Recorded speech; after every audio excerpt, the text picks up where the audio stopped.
रोते हुए एल को अपनी लापरवाही के लिए माफी मांगते हैं। एला उसे आराम देते हैं और कबीले के लिए जुटाए गए पैसे से खरीदा खाना उसे खिलाते हैं। अचानक एला की नजर किसी चीज पर पड़ती है और ऐसा लगता है कि उन्होंने तेयाओ को, पेडलर बिल्ली को, गांव में प्रवेश करते हुए देखा है। बाद में पेडलर्स विलेज में सभी पेडलर्स काले मिनोटॉर को देखकर हैरान रह जाते हैं, क्योंकि उन्होंने इस क्षेत्र में 99वीं मंजिल के राक्षसों को कभी नहीं देखा था। पैडलर्स ये जानने की इच्छा रखते हैं कि जिसने इन मिनोटॉर को भाड़े पर लिया वह कितना महान पैडलर होगा। तभी तेयाओ वहां पहुंचते हैं और खुलासा करते हैं कि उन्होंने ही इन मिनोटॉर को भाड़े पर लिया है। छोटे पेडलर बिल्ली को देखकर अन्य पेडलर्स यकीन नहीं करते और बड़बड़ाते हैं कि उन्होंने उसका नाम पहले कभी नहीं सुना। वे उसे झूठ बोलना बंद करने को कहते हैं। तेयाओ मिनोटॉर को बुलाते हैं ताकि सबको गलत साबित कर सके, लेकिन जब वह पीछे देखते हैं तो पता चलता है कि दोनों मिनोटॉर कहीं चले गए हैं। दरअसल उनकी नजर गोभी पर पड़ी थी जो उन्हें स्वादिष्ट लग रही थी। छोटा दुकानदार, जो एक छोटा हमस्टर है, डर के मारे कांपने लगता है क्योंकि वह विशाल मिनोटॉर को देखता है और उनसे अपनी जान बख्शने की विनती करता है। इस बीच तेयाओ उन्हें खोजते हुए आते हैं और याद दिलाते हैं कि वे यहाँ उनकी सुरक्षा के लिए है। मिनोटॉर उनसे माफी मांगते हैं और बताते हैं कि वे सभी आकर्षक चीजों से विचलित हो गए थे। स्थिति को समझते हुए तेयाओ को पता चलता है कि यह उनका पहली बार पाथवे विलेज में आना है और वे पहले कभी 99वीं मंजिल से बाहर नहीं निकले थे। पाथवे के बारे में भ्रमित मिनोटॉर को तेयाओ बताते हैं कि पैडलर पाथवे का इतिहास बहुत पुराना है। वह बताते हैं कि एक समय था जब मंजिल 1 और मंजिल 90 के बीच की पगडंडियां मुड़ी हुई शाखाओं की तरह फैली हुई थीं। इन कई पगडंडियों के कारण यह पहचानना मुश्किल हो जाता था कि कौन सी सुरक्षित है। तब पहले महान पेडलर ने पेडलर एसोसिएशन का गठन किया और पगडंडियों को व्यवस्थित किया, सभी खतरनाक रास्तों को बंद कर दिया और सुरक्षित रास्तों को बनाए रखा। इस कहानी को सुनकर मिनोटॉर आश्चर्यचकित हो जाते हैं और तेयाओ के ज्ञान की प्रशंसा करते हैं। गर्व महसूस करते हुए तेयाओ बताते हैं कि यह जानकारी उन्होंने शुरुआती पेडलर्स के लिए एक गाइड बुक से पढ़ी थी। इसके बाद तेयाओ मिनोटॉर को बताते हैं कि वे शॉर्टकट के माध्यम से डंगॉन फ्लोर से नीचे आए क्योंकि वह एक पेडलर है। मिनोटॉर इसे बहुत जटिल मानते हैं, लेकिन तेयाओ उन्हें आश्वस्त करते हैं कि वे इसे समझ जाएंगे। जैसे ही वे चलते हैं, वोल्व्स अचानक उन पर हमला कर देते हैं। नेता भेड़िया तेयाओ को पहचानते हैं और उसे अपने बड़े पंजों से पकड़ लेते हैं। तेयाओ समझ जाते हैं कि यह वही भेड़िया है जिसे उन्होंने पहले देखा था। जैसे ही डरावना भेड़िया बिल्ली से स्ट्रॉ हैट के बारे में पूछता है, काला मिनोटॉर पीछे से प्रकट होता है और भेड़िए पर जोरदार प्रहार करता है, जिसे वह किसी तरह बचा लेता है। मिनोटॉर को देखकर आश्चर्यचकित तेयाओ पुरुष मिनोटॉर को बताते हैं कि यह वही भेड़िया है जिसने पिछली बार उन पर हमला किया था और उन्हें ढूंढ रहा था। मिनोटॉर तेयाओ को आश्वस्त करते हैं कि वह भेड़िए का ख्याल रखेंगे। तभी एल्की और एल्को, जो अन्य दो भेड़िए हैं, ऊपर से छलांग लगाकर मिनोटॉर पर हमला करने की तैयारी करते हैं। हालांकि महिला मिनोटॉर आगे बढ़कर एक जोरदार मुक्का मारती है, जिससे भेड़िए जमीन पर गिर जाते हैं। महिला मिनोटॉर अपने साथी योद्धा को तेयाओ का ध्यान रखने के लिए कहती है और बताती है कि वह भेड़ियों से खुद निपटेगी। चिंतित तेयाओ उनसे पूछते हैं कि क्या वह अकेले ठीक रहेंगी। वह याद दिलाती है कि वे 99वीं मंजिल के सबसे शक्तिशाली राक्षस हैं और ये भेड़िए उनके लिए आसान है। तेयाओ चिल्लाकर महिला मिनोटॉर से कहते हैं कि वह भेड़ियों को न मारे। जैसे ही वह उन्हें दूसरा मुक्का मारने की ओर बढ़ती है, घायल सिल्वर वोल्फ भागने की योजना बनाता है, लेकिन नेता एला, जो यह मौका नहीं गंवाना चाहता, कहता है कि उसे फिर कभी पेडलर बिल्ली को ढूंढने का मौका नहीं मिलेगा। भेड़िए डटकर खड़े हो जाते हैं और मिनोटॉर का सामना करने के लिए तैयार हो जाते हैं। बाद में गुफा के पास सान छोटे खरगोशों और शावक भालू के साथ मस्ती करते नजर आते हैं। सभी खरगोश अपना बाल कटवा रहे हैं, जिसे सिक्कल बन्नी, जो अब एक बेहतरीन हेयर ड्रेसर बन चुका है, कर रहा है। सजन भी अपने लंबे बाल कटवाने के लिए बैठते हैं, यही कहते हुए कि लंबे बाल उनकी दृष्टि को प्रो हेयर ड्रेसर की तरह दिखने वाले सिक्कल बन्नी अपनी दरांती उठाकर सान के बाल काटता है। हालांकि सिक्कल बन्नी और भालू शावक देखते हैं कि सान के सिर पर गंजेपन का निशान बन गया है। घबराहट में ऐसा लगता है कि सिक्कल बन्नी ने सान के बाल खराब कर दिए हैं। इस घटना से अनजान सान बाल कटने के बाद उत्साहित दिखते हैं। अगला दृश्य पाथवे ले जाता है जहां भेड़िए मिनोटॉर पर हमला करते हैं, लेकिन मिनोटॉर तैयार है।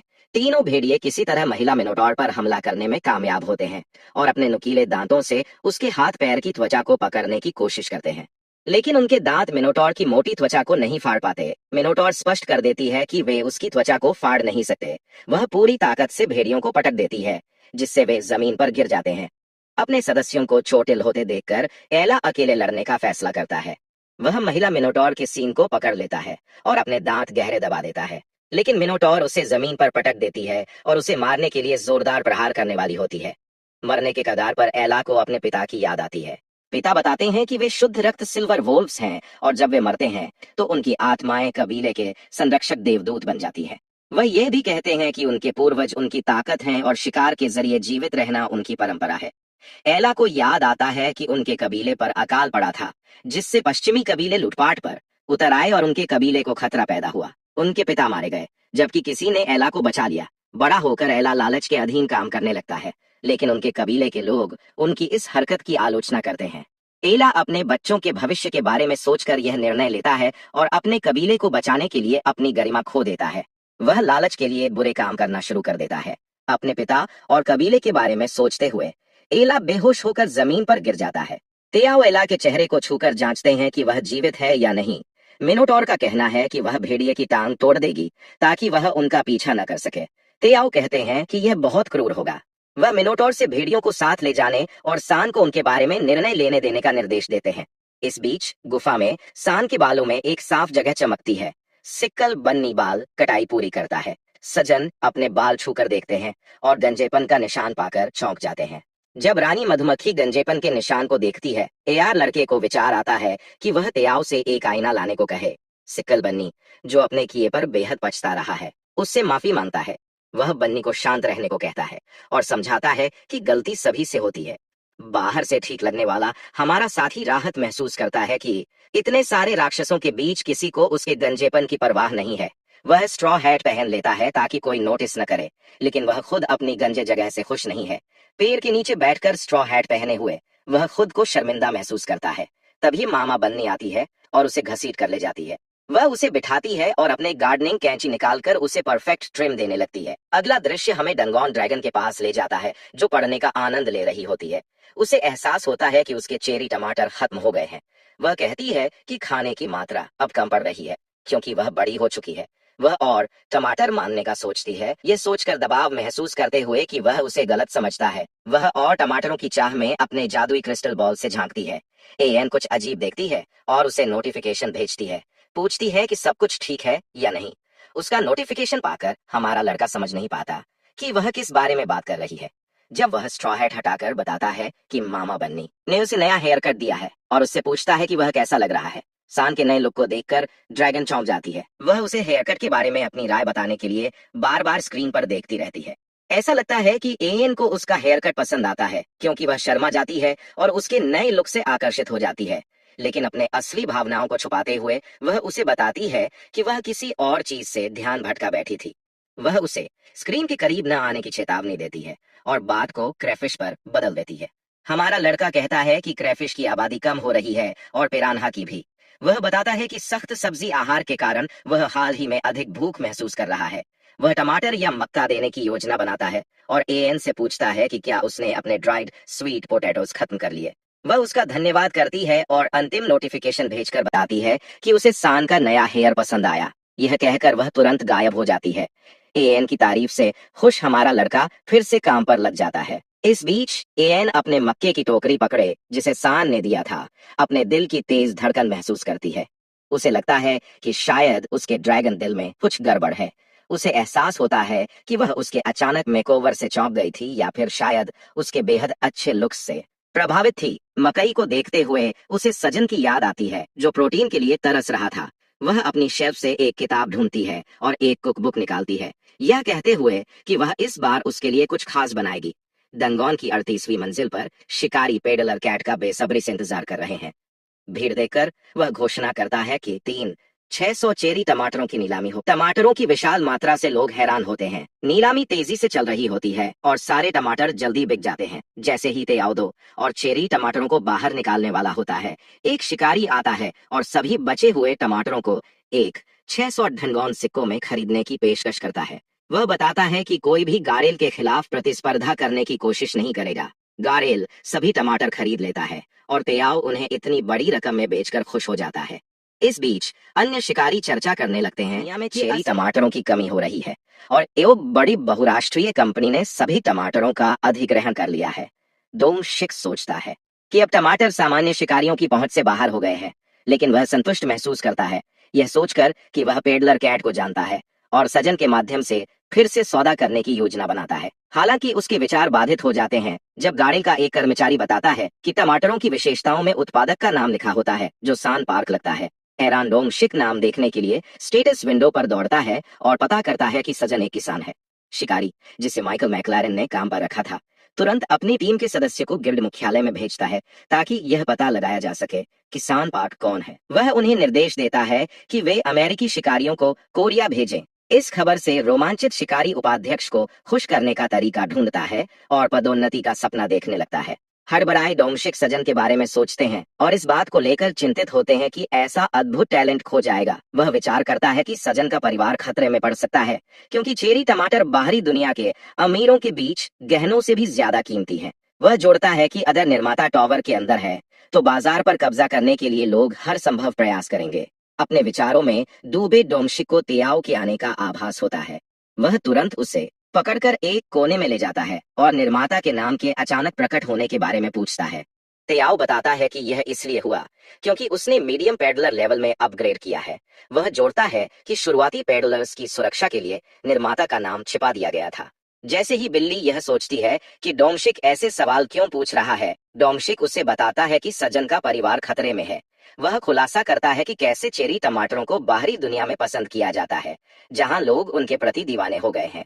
वह आगे बताता है कि तियाओ तब तक सुरक्षित था जब तक उसने निर्माता का नाम गुप्त रखा, लेकिन अब जब लोग जान गए हैं कि ये चेरी टमाटर किसने उगाए हैं, वे उसे खोजने के लिए किसी भी हद तक जा सकते हैं। तियाओ को लगता है कि यह उसकी गलती है जो उसने मीडियम लेवल पर प्रमोशन लिया। वह घबरा जाता है यह सोचते हुए कि सजन उसे कभी माफ नहीं करेगा, लेकिन डोंगशिक उसे सजन के परिवार की सुरक्षा का आश्वासन देता है और कहता है कि वह उनकी सुरक्षा के लिए अपनी पूरी कोशिश करेगा।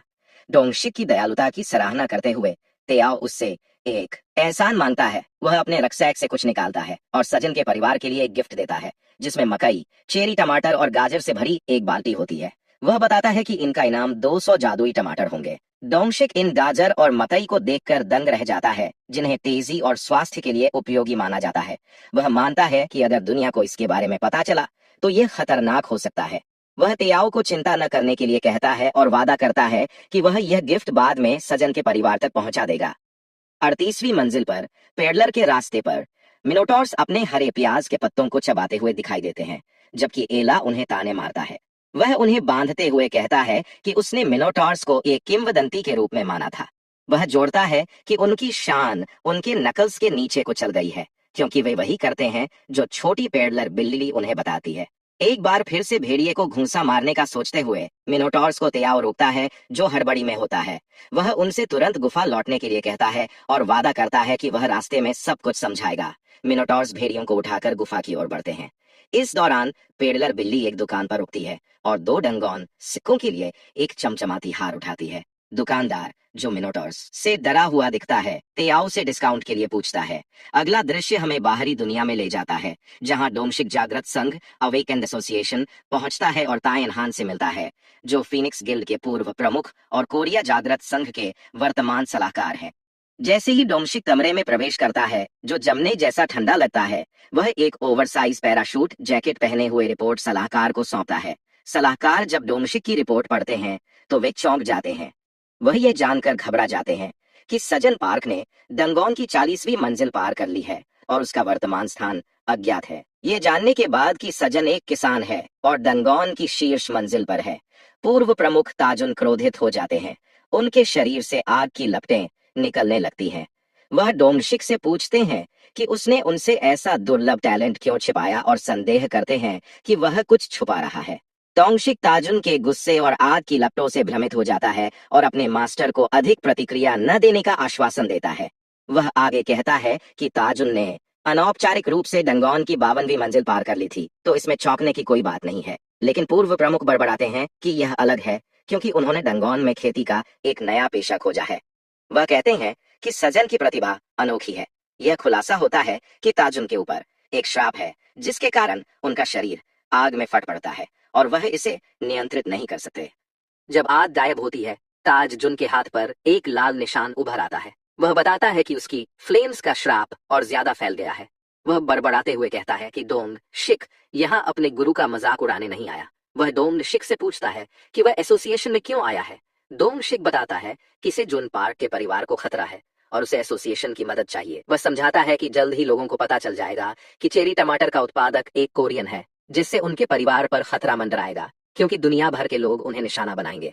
यह सुनकर सलाहकार डोंगशिक को आश्वासन देता है कि उसे चिंता करने की जरूरत नहीं है, क्योंकि उसने पहले ही सुरक्षा टीम तैनात कर दी है। जब डोंगशिक ने किसान के बारे में बताया था, इसके बाद तुन गिल्ड लीडर को सुरक्षा की जिम्मेदारी लेने का आदेश देता है, क्योंकि वह पहले से ही से जुन के परिवार को जानता है। वह डोंग शिक को आदेश देता है कि वह से जुन के परिवार की रक्षा करे, क्योंकि इतनी प्रतिभा को किसी और देश में खोना संभव नहीं है। डोंग शिक वादा करता है कि वह इस मामले की देखभाल करेगा और अपने गुरु को एक टोकरी जादुई चेरी टमाटरों की भेंट देता है। चेरी टमाटरों को देखकर डोंग शिक बताता है कि ये वही मशहूर चेरी टमाटर हैं जो से जुन ने उगाए हैं और द पैडलर कैट द्वारा बेचे जाते हैं। वह यह भी जोड़ता है कि ये टमाटर श्राप में थोड़ी मदद कर सकते हैं, लेकिन ज्यादा नहीं। ताज जुन टमाटरों में से एक को चखने का निर्णय लेते हैं और उसे बहुत स्वादिष्ट पाते हैं। अगला दृश्य से जुन पार्क के परिवार को दिखाता है, जो से जुन द्वारा भेजे गए उपहार को देखकर चौंक जाते हैं। उपहार में मकई, गाजर और चेरी टमाटरों की बाल्टियां होती हैं। सिडोल इन डंगन चेरी टमाटरों को पहचानता है, जो वजन घटाने में मदद करते हैं और बहुत लोकप्रिय है। सिडोल मानता है कि मकई और गाजर में भी ऐसे ही गुण होंगे। वह डोंगशिक से पूछता है कि क्या ये सबसे जुन ने डंडन में उगाए हैं। डोंगशिक परिवार को बताता है कि से जुन ने ये सब अपनी फार्म पर उगाया है। इसी कारण से कई लोग उनके पीछे पड़े हैं और उनके परिवार को खतरा है। डोंगशिक परिवार को पुनर्वास के लिए तैयार होने का निर्देश देता है। ये सुनकर परिवार हैरान हो जाता है और पूछता है कि उन्हें कहाँ ले जाया जाएगा, क्योंकि उन्हें अपने घर का मॉर्गेज चुकाना है। डोंगशिक बताता है कि उसने उनके लिए हनम सोल में एक घर ढूंढ लिया है। ये सुनकर साल खुशी से उछल पड़ता है और पूछता है कि क्या डोंगशिक उसी हनम की बात कर रहे हैं जो मशहूर रिवरसाइड इलाका है जहां कई सेलिब्रिटी रहते हैं। साल अपने पड़ोसियों को लेकर उत्सुक होता है, लेकिन डोंगशिक उसका भ्रम तोड़ते हुए बताता है कि उनके पड़ोसी खुद डोंगशिक और उनका परिवार होगा। यह सुनकर साल का उत्साह ठंडा पड़ जाता है। जब साल मजाक में कहता है कि वह उम्मीद कर रहा था कि उसके पॉप गर्ल ग्रुप होंगे, डोंगशिक उससे पूछता है कि क्या वह के पॉप बैंड्स का फैन है। जब साल बताता है कि वह मूनलाइट्स का फैन है, तो डोंगशिक उसे अपनी बेटी की तस्वीर दिखाता है, जो मूनलाइट्स की लीडर सारा है। ये जानकर साल चौंक जाता है और डोंगशिक से पूछता है कि क्या वह सच में मूनलाइट्स की लीडर और मुख्य गायिका सारा के पिता है। सारा की प्रशंसा करते हुए साल डोंगशिक का आभार व्यक्त करता है और कहता है कि वह उनसे प्यार करता है। इस बीच से जुन की माँ चिंतित हो जाती है, क्योंकि वह नहीं जानती थी कि उनका बेटा परिवार के लिए खेती कर रहा है।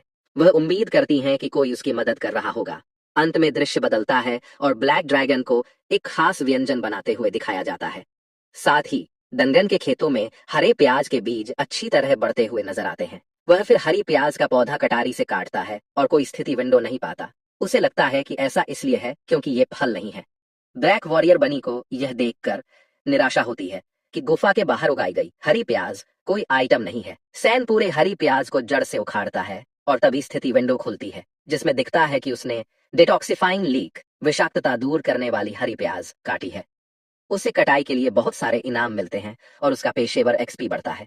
सैन डिटॉक्सिफाइंग ग्रीन ओनियन का विवरण पढ़ता है, जिसमें बताया गया है कि ये आइटम्स पोषक तत्वों और स्वादों से भरपूर होते हैं। जब इन्हें खाया जाता है तो ये विषाक्तता के स्तर सी और नीचे को 1 घंटे के लिए निष्क्रिय कर देते हैं और लिवर की डिटॉक्सिफाइंग क्रियाओं को 20 घंटे तक सक्रिय करते हैं। सैन खुशी से डिटॉक्सिफाइंग लीक को पकड़े हुए कहता है कि वह पहले ही जानता था कि ये एक आइटम थे। फिर वह नई हरी प्याज का स्वाद चखने के लिए उत्सुक हो जाता है।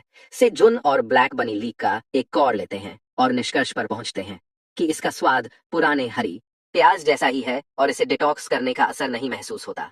लेकिन से जुन सोचता है कि अगर ये हरी प्याज लिवर को मजबूत करती हैं, तो ये शराब पीने वालों के लिए बेहतरीन डिटॉक्स प्रोडक्ट्स होंगे और वह इन्हें तेजी से उगाने के बारे में ताकि वह इन्हें बेच सके। इस बीच वैगन बनी से जुन को कुछ बताने के लिए बुलाता है और सोचता है कि क्या खाने का समय हो गया है। बनी उसे तालाब के पास ले जाता है जो खाली होता है। सैन तालाब में झांकता है और देखता है कि पिरान्हा या क्रेफिश की संख्या में भारी कमी आई है। वह यह भी बताता है कि उसने इन्हें खून से लुभाने की कोशिश की थी, लेकिन वह भी काम नहीं किया। से जुन चिंतित होकर बनीज को बताता है कि उन्हें कुछ समय के लिए मछली के बिना रात का खाना बनाना पड़ेगा। अचानक स्थिति विंडो से एक नोटिफिकेशन खुलता है, जिसमें बताया जाता है कि एन डंगन की एडमिन ने अपने किसान के लिए एक उपहार तैयार किया है जो 200 दिनों से ज्यादा समय से टावर में है। जब बनीज तालाब से मछलियों के गायब होने का शोक मना रहे होते हैं, तब हमारा लड़का सोचता है कि क्या वह सच में 200 दिन से अधिक समय से टावर में है और एडमिन का आभार व्यक्त करता है। वह एडमिन से विशेष उपहार के बारे में पूछता है, तो एलिन एक क्वेस्ट भेजती है और एक जादुई चेरी टमाटर की मांग करती है। जादुई टमाटर देने पर उसे एक इनाम मिलता है और एलिन झट से एक स्वस्थ सूप तैयार करती है। स्क्रीन से एक बड़ा बर्तन दिखाई देता है और हमारा लड़का शॉक हो जाता है जब वह एलिन का हेल्दी सूप देखता है, जिसमें एक मरी हुई मछली और मछली की आंखें तैरती हुई दिखती है। एलिन का हेल्दी सूप एक आइटम लगता है और उसका पहला पकवान विभिन्न अद्भुत आइटम्स से बना होता है। वह ये स्पष्ट करती है कि सूप का स्वाद अच्छा नहीं हो सकता, लेकिन इसके स्वास्थ्य लाभ सुनिश्चित हैं। सूप के बर्तन के डरावने दृश्य से घबराया हुआ हमारा लड़का एलिन से पूछता है कि क्या यह खाया जा सकता है, लेकिन एलिन उसकी बातों को नजरअंदाज करते हुए कहती है कि वह खाना बनाने से थक चुकी है और एक झपकी लेने के लिए चली जाती है। एलिन जादुई क्रिस्टल बॉल से उसे देखती है और बड़बड़ाते हुए कहती है कि उसने सूप बनाने में बहुत मेहनत की है। जब वह जागेगी तो उसकी समीक्षा करने आएगी। फिर वह अपने तकिए पर सो जाती है। इस बीच सैन एडमिन को बुलाने की कोशिश करता है ताकि सूप के बारे में सवाल पूछ सके। वह बनीज को सूप साझा करने के लिए आमंत्रित करता है, लेकिन बनीज जो सूप से नफरत करते हैं अपनी जान बचाने के लिए भाग जाते हैं। सूप के बर्तन को देखकर सैन सूप के आइटम्स की विशेषताएं अनुमानित करता है और पाता है कि यदि वह सूप पीता है और जीवित रहता है तो उसकी सभी स्टैट्स 3 अंक बढ़ जाएंगी। उसे यह आइटम बेहतरीन लगता है। वह विवरण पढ़ता है और जानता है कि उसे लेवल सी के विषाक्तता और लेवल सी के एसिड से जहर हो जाएगा, जिससे वह डर जाता है। वह सोचता है कि यदि वह विषाक्त सूप पीता है तो यह बहुत जोखिम भरा होगा। ब्लैक वॉरियर बनी उसे कुछ बताने की कोशिश करता है और बनी लेवल सी डिटॉक्सिफाइंग ग्रीन ओनियन लाता है, जो उसे सूप से बचने में मदद कर सकता है और वह जहर से मरने से बच सकता है। सैन जो उस खतरनाक सूप को पीने के लिए तैयार है, बनीज से बहुत सारी डिटॉक्सिफाइंग ग्रीन ओनियन मंगवाता है। वह कुछ ग्रीन ओनियन खाकर खुद को डिटॉक्सिफाई करता है और सूप पीने के लिए तैयार हो जाता है। सोचता है कि यह सूप देखने से बेहतर स्वाद देगा, लेकिन जब वह एक घूंट लेता है तो वह तुरंत उसे उगल देता है क्योंकि यह बहुत ही घिनौना था। वह बर्दाश्त नहीं कर पाता और सूप को उल्टी कर देता है। कुछ हिस्सा बनीज और क्वीन बी पर छिड़क जाता है।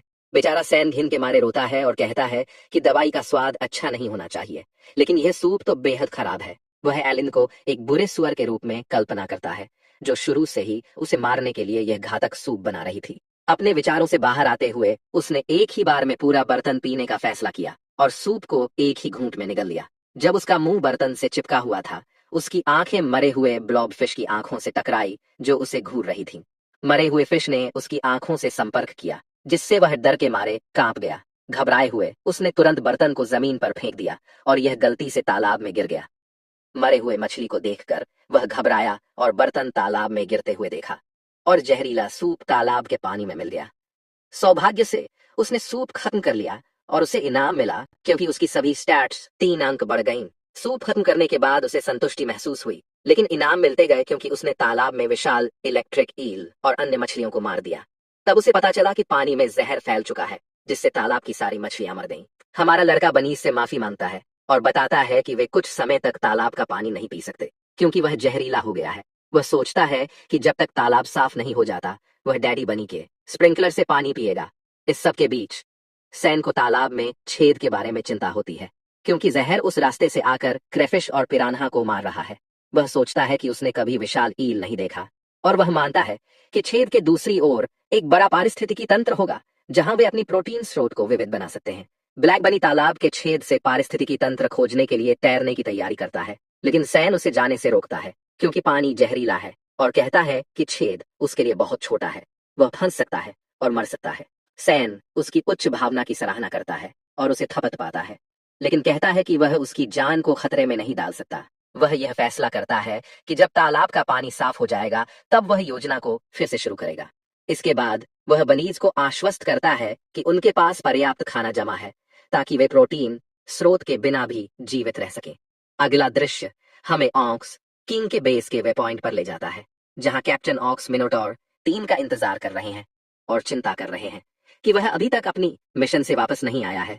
कैप्टन मिनोटोर नंबर 4 के बारे में सवाल करता है तो एक वॉरियर्स मिनोटोर बताता है कि वह भी वापस नहीं आई है और बताता है कि लापता मिनोटोर शायद क्रिम्सन ग्रिजली भालू या जहरीली हनीबी के इलाके में घुस गए होंगे, जबकि पत्तियों की तलाश कर रहे थे। यह सुनकर कैप्टन चिंतित हो जाता है और मिनोटोर 1 को आदेश देता है कि वह ऑक्स 2 से लेकर 102 तक सभी को वे पॉइंट पर बुलाए और उसे कवर करने का आदेश देता है।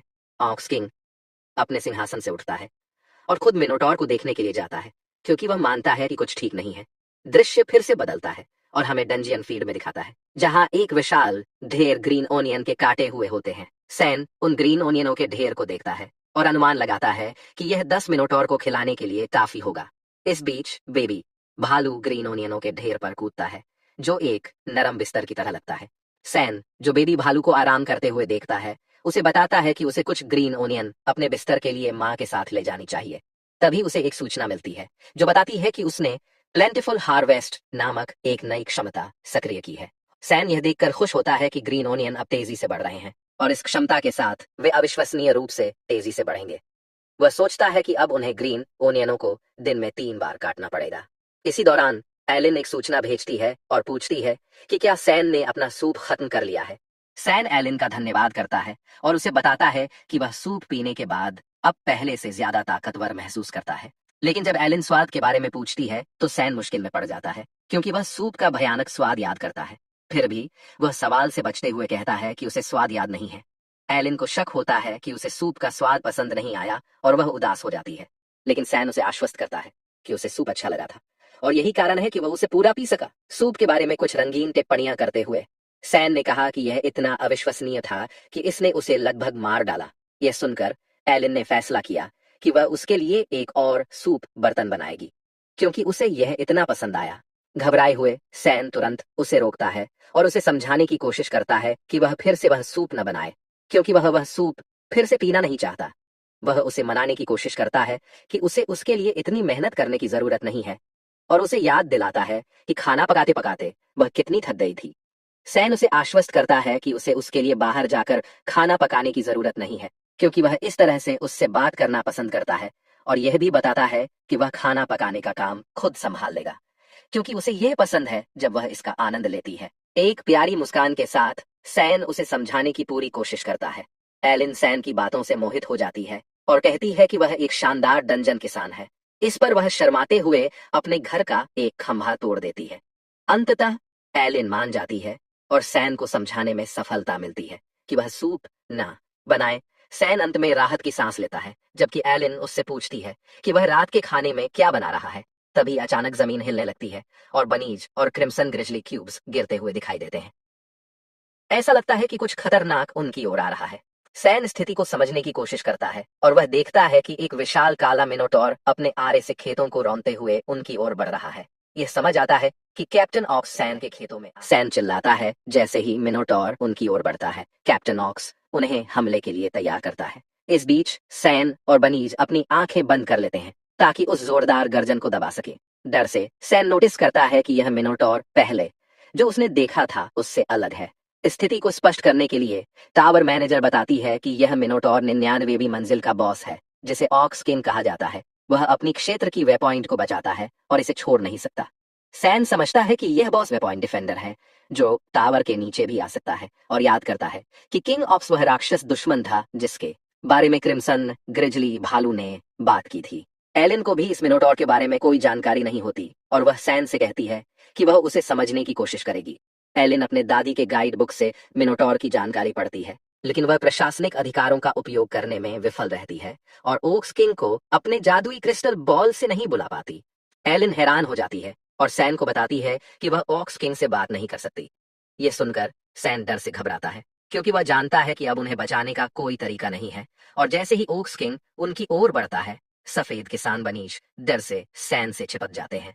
माँ क्रिम्सन ग्रिजली भालू अपनी ओर से कदम बढ़ाती है और लड़ाई के लिए तैयार होती है, लेकिन सैन उसे चिल्लाकर रोकता है।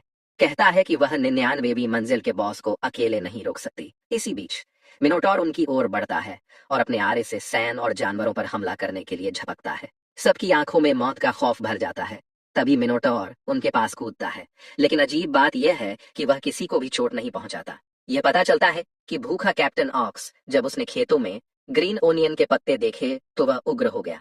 ऑक्स किंग जो किसानों को डराता है, ग्रीन ओनियन के पत्तों को चबाने लगता है और सैन यह निष्कर्ष निकालता है कि वह बस एक विशाल गाय है जिसे ग्रीन ओनियंस बहुत पसंद हैं। सभी उसे देख रहे हैं भ्रमित होकर। कैप्टन ऑक्स सभी पत्तों को इकट्ठा करता है और अपने क्षेत्र में लौट जाता है, ग्रीन ओनियन के खेतों को रौंदते हुए। एलिन अनुमान लगाती है कि बॉस वापस वे पॉइंट पर लौट रहा है। सैन हैरान है और सोचता है कि वह यहाँ क्यों आया। फिर भी वह राहत की सांस लेता है और डर से कांपते हुए जमीन पर गिर जाता है, क्योंकि मिनोटॉर को देखकर उसके पैर कांप रहे होते हैं, जबकि बनीज घबराए हुए हैं क्योंकि वे मौत से बमुश्किल बच पाए। इसके बावजूद सैन माँ भालू का धन्यवाद करता है, जिन्होंने उनकी रक्षा की, और ग्रीन ओनियन के खेत को देखते हैं जिसे मिनोटॉर ने नष्ट कर दिया था। सैन और बनीज नाखुश होते हैं जब वे अपने ग्रीन ओनियन के खेत के अवशेष इकट्ठा करते हैं और किंग ऑक्स द्वारा की गई विशाल तबाही से चौंक जाते हैं। इस बीच एलिन खुश होती है